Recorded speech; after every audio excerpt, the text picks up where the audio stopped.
이사야 5장 말씀을 봅니다. 오늘 본문은 어찌해서 여호와 하나님께서 이스라엘 백성을 징계하시고 심판하셨는지를 좀 더 구체적으로 말씀하여 주고 계십니다. 1절부터 7절까지 포도원 비유를 통해서 택하셨던 백성, 이스라엘과 유다 백성을 심판하시는 이유를 설명해 주고 있습니다.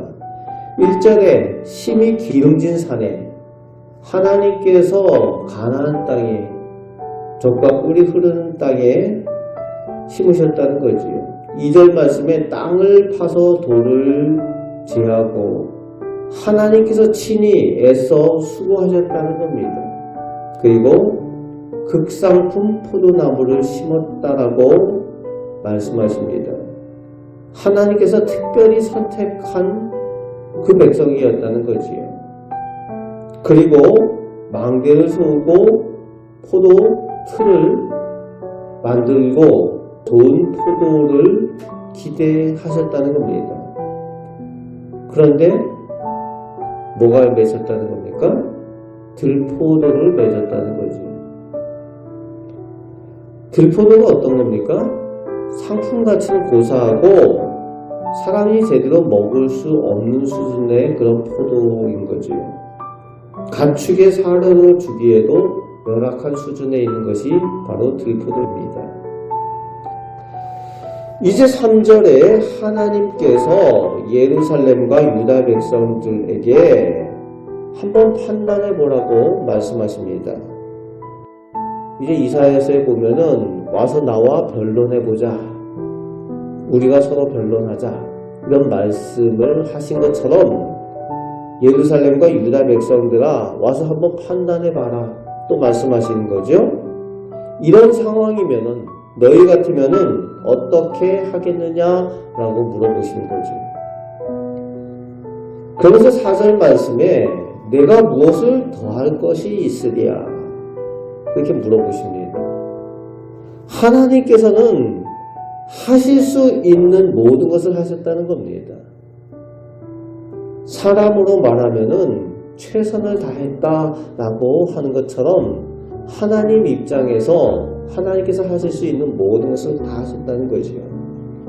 그런데 그 결과가 들포도였다는 거죠. 그래서 5절, 6절 말씀에 하나님께서 그 처분을 내리시는 것이 그 포도원의 울타리를 걷어내고 들짐승들에게 먹히게 하고 짓밟히게 버려두기로 하셨다는 겁니다. 그냥 두어봐야 들포도밖에 못 맺을 그런 상황. 짐승들에게 먹히게 하겠다는 거죠. 7절 말씀에 바로 너희 이스라엘과 유다 백성이다 라고 설명해 주고 있는 거지요. 그래서 이제 7절 후반에 하나님은 이스라엘과 유다 백성에게 하나님의 백성답게 정의와 공의의 열매를 맺기를 원하셨다라는 것을 구체적으로 말씀하시죠. 그런데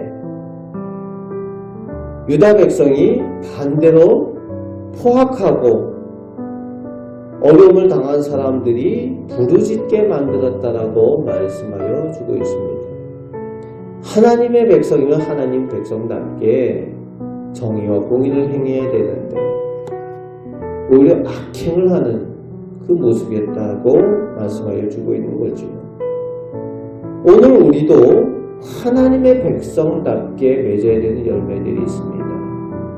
우리가 맺어야 될 열매가 무엇입니까? 우리가 예수님 닮은 사람들로 그리스도인들로서 우리가 맺어야 될 열매는 예수님처럼 사랑의 열매를 맺어야 되고 예수님께서 하셨던 것처럼 섬김과 나눔의 열매를 맺어야 합니다. 그 열매를 오늘 우리에게 주님께서 찾으실 때에 우리가 그 열매를 보여드릴 수 있는 믿음의 삶을 살아야 될 줄로 믿습니다. 8절부터 끝절 30절까지 그래서 하나님께서 이런 이유로 예루살렘과 유다를 심판하신다라는 내용이 나오고 있습니다. 그 백성을 심판하시는데 특별하게 심판하시는 사람들이 또 있어요. 8절 말씀에 11절 말씀에 18절 말씀에 20절, 21절, 22절에 특별하게 화 있을진저 하는 내용이 나옵니다.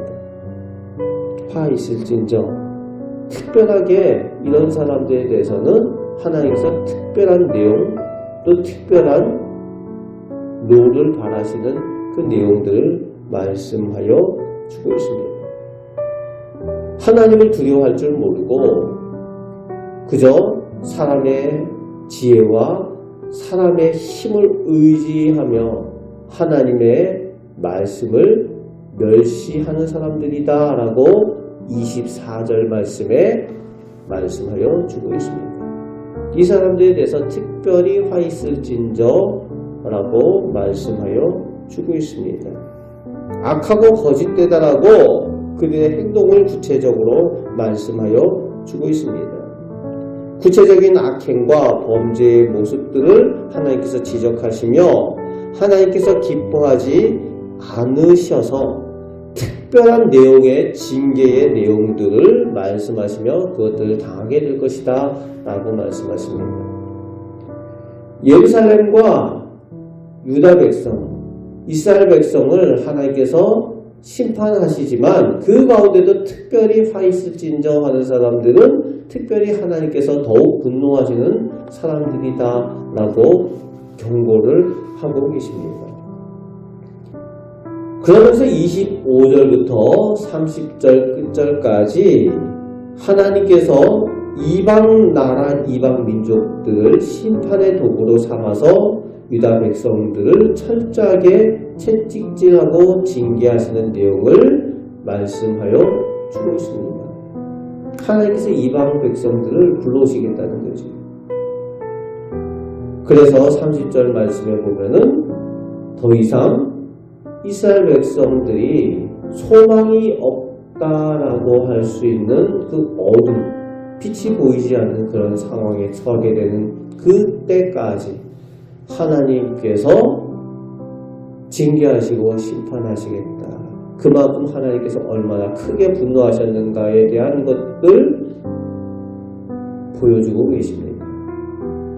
사랑의 하나님이시지만 또 우리가 정의의 하나님, 심판의 하나님이심을 우리는 늘 기억해야 됩니다. 예수님 오셔서 더 큰 하나님의 사랑을 우리에게 확증하여 주셨지만 역시 그 예수님이 심판의 주님도 되신다는 것을 우리는 늘 기억하며 우리가 하나님의 백성답게 예수님의 사람들답게 하나님께서 기뻐하시는 열매를 맺으며 살아가시는 하나님의 복을 나누어주는 삶을 살아가시는 우리 성도들 되시기를 주님의 말씀으로 축복합니다.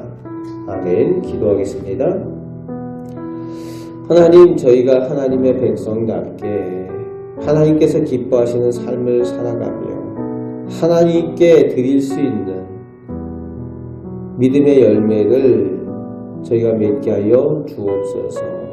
저희가 예수님께 집중하여 예수님처럼 사랑의 열매와 섬김과 나눔의 열매를 맺는 일에 저희가 함께 기뻐하게 하여 주옵소서. 오늘도 저희를 통하여 영광받아 주옵소서. 우리를 사랑하여 주시는 우리 주 예수 그리스도의 이름으로 기도하옵나이다. 아멘.